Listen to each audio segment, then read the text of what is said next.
Hello everyone, this is MJS Pawan. In this video, we'll be discussing the physics previous year question paper, which is of assistant professor. Before proceeding, let's uh, discuss some of the things related to this question. And before going to that, if you haven't subscribed to my channel, please do subscribe and press the bell icon and share with your friends. Now, what is the question here they have given is if A and B are the two non-parallel vectors having equal magnitude, then the angle between the vector A and vector B must be. So here they have asked you to find out the angle. So the thing they have given is these are non-parallel.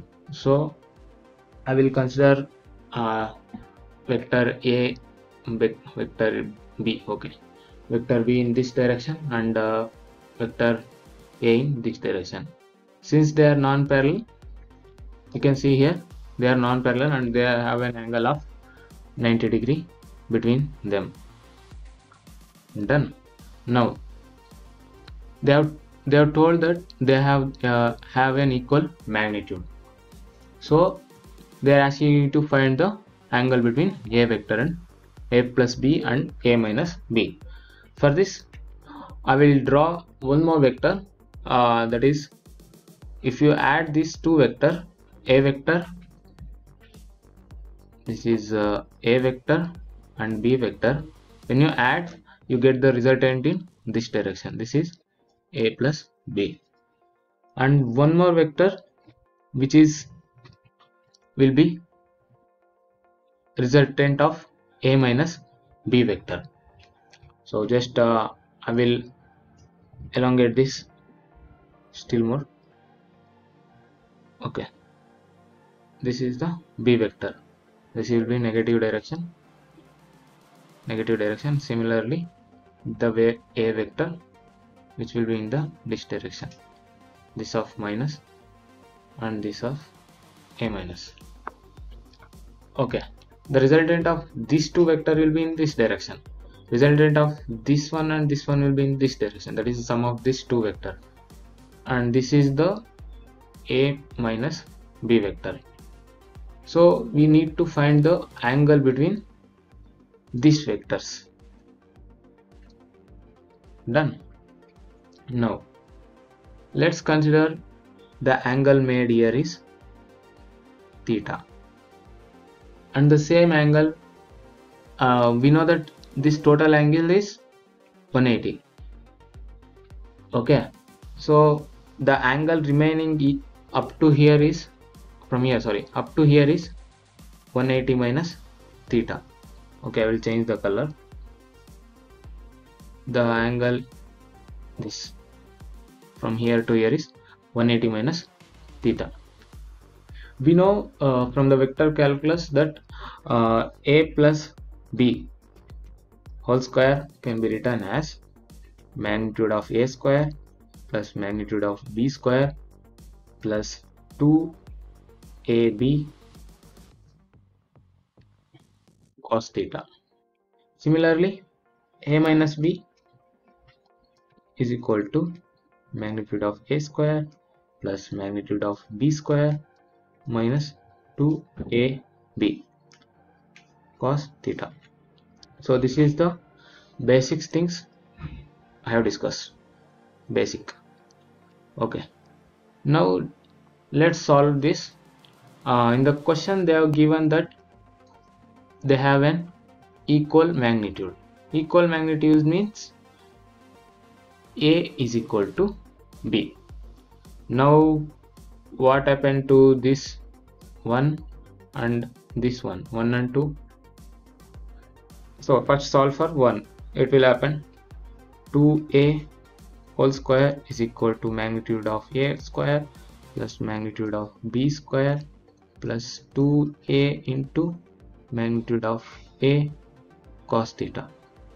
Okay, sorry, this is A square. So this will be 2, this will be 2, cos theta, we have to find what is the angle theta. Here it is. Here what is the angle this theta has made with a plus b and b. From solving this, we will get the angle between those a plus b and a minus b vector. So this will become 4a square is equal to 2a square, okay, magnitude, plus 2a square cos theta. So here this one get cancelled and 2a square will be remaining. 2a square is equal to magnitude of 2a square cos theta. Now solve for cos theta. Cos theta is equal to 2a square by 2a square. Cos theta is equal to 1. Okay, keep this aside. Now solve the equation number 2. So when you solve the equation number 2, what happened? A minus a whole square, a square plus a square minus 2a into a cos. Here the angle is, you can see what is the angle here. This is theta, so I will write as phi for more simplification. So this is phi. Okay, I will rewrite here also. This is phi. Okay, now solve for phi, same as that. 0 is equal to 2 magnitude of a square minus 2a square cos phi. So when you do so, 2 magnitude of a square cos phi is equal to 2a square. This one and this one get cancelled and cos phi is equal to 1. So here cos theta is 1. So equate this to this 3 and 4. 3 and 4. So we get cos phi is equal to cos theta 180 minus theta. 180 minus theta is equal to theta. 2 theta is equal to 180. Theta is equal to 90 degree. So this is the answer. So the correct option is got it. Okay, thank you for watching. See you in one more video. Okay, coming to next question. Question number 2. Newton's law of force can be expressed as. So you know that Newton's law, second law, that is a rate of change of momentum, that it can be done using F is equal to d by dt times p. But other form, this is an extra. Okay, this is an extra you can consider. We have how one can write momentum is equal to m into v, then F is equal to dp by dt, which means d of mv times dt. Okay, now this becomes, in classical, mass cannot vary when the particle is moving or an object is moving or a system is moving. So this will become dv by dt. So that F is equal to m into a. So this is two forms of a Newton second law. So the correct option is option A. Okay, let's go for one more question. Question number 3. The Coriolis force on a moving particle will be. Okay, firstly we should know that what is the Coriolis force. So let's consider, like I will consider a circular circle. So this what actually the Coriolis force is, the force which is acting in a direction of perpendicular to the rotation axis. So if I consider this as an rotation axis, okay, this force which is acting, which will be in this direction. Okay, one second. So we can, the force which will be acting in this direction, if I consider this as a rotation axis.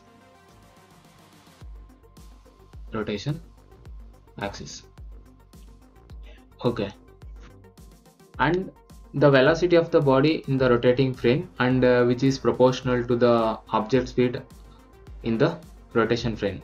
This is all looked in one frame, that is an inertial frame. But non-inertial frame we consider in Newton's law, that is pseudo force. So you can look into that for more detail. You can revise those things. In this option, it is perpendicular to the omega and v. So the option A is the correct one. Next, coming to question number 4. Poisson ratio is defined in terms of lateral strain and longitudinal strain alpha as. Firstly, we should know what is the Poisson ratio. Like it is, if I consider one cylinder, okay, if I consider this one cylinder, okay,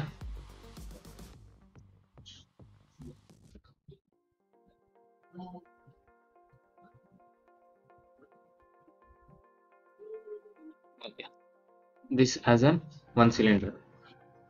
When two equal and opposite forces are acting in this,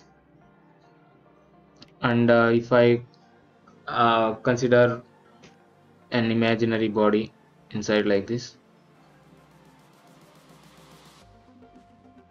first I will draw, then I will tell you. And let's consider this as an of length L, and inner walls of this cylinder be D.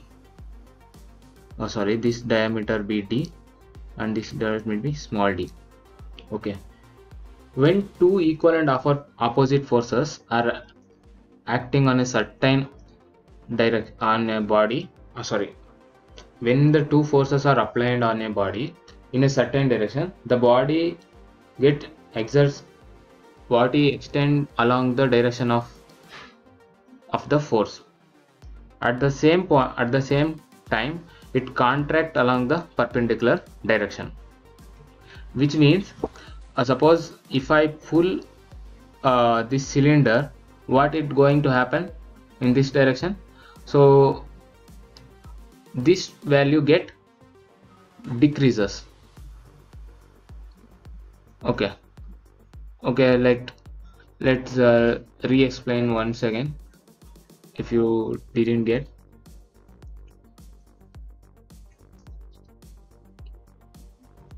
Okay, this is the original body. Now what it is happening, there are two opposite forces which are acting in the opposite direction, anti-parallel direction, like it is a stretching of a rubber band, you can think of, or a tug of war.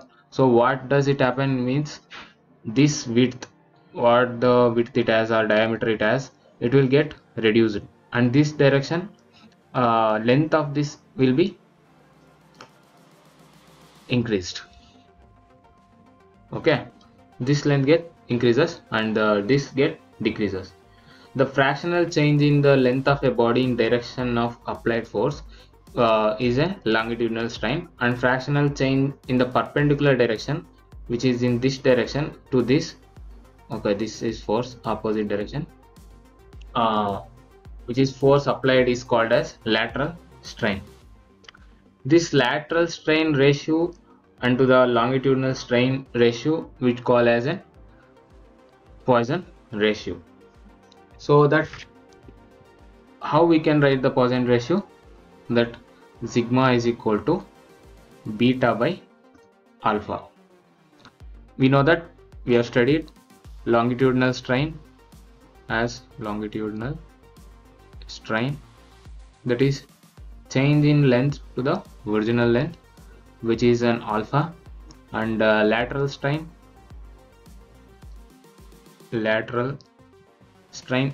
that is equal to beta equal to delta D, change in this, okay, this perpendicular direction up to the force to the original diameter, you can tell. So now what does it happen? Now substitute the value sigma is equal to L delta D by D into delta L. So this is called as Poisson ratio. Poisson's ratio.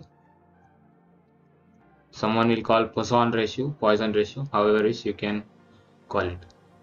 Next question is, surface tension is a property of an liquid. We all know that. Next, before what is surface tension is, just I will tell some brief. It is a resistance to the flow of liquid. Okay. Next, come to question number 6th. The period of geostationary satellite must be, you know this, it should be equal to the period of rotation of Earth. Then only it is called a geostationary satellite. Next, coming to work done per mole in isothermal expansion of an van der Waals gas. Van der Waals gas from volume V1 to V2. Okay. Now we know that for a real gas that P is equal to RT. You need to arrange this. I am writing directly. PV is equal to RT divided by V minus A by V square. Okay. The work done formula we have, work done is equal to integral from volume V1 to V2 into P times the dV. Now, in case of van der Waals gas, what this happen, just replace P with this expression. So this becomes work done is equal to integral V1 to V2 RT V minus V times dV minus A times V square times dV, V1 to V2. When you do this integration, this is simple integration, you can do this. P is equal to, sorry, not P, W is equal to RT ln of V2 minus V divided by V1 minus V plus A times 1 over V2 minus 1 over V1. So this is the answer when you do the integration. So the correct option is here, option A. Okay, see you in next class with the other examples. If you like the video and if you want to continue this video, please share with your friends, and please do subscribe to my channel and share with your friends. Thank you for watching.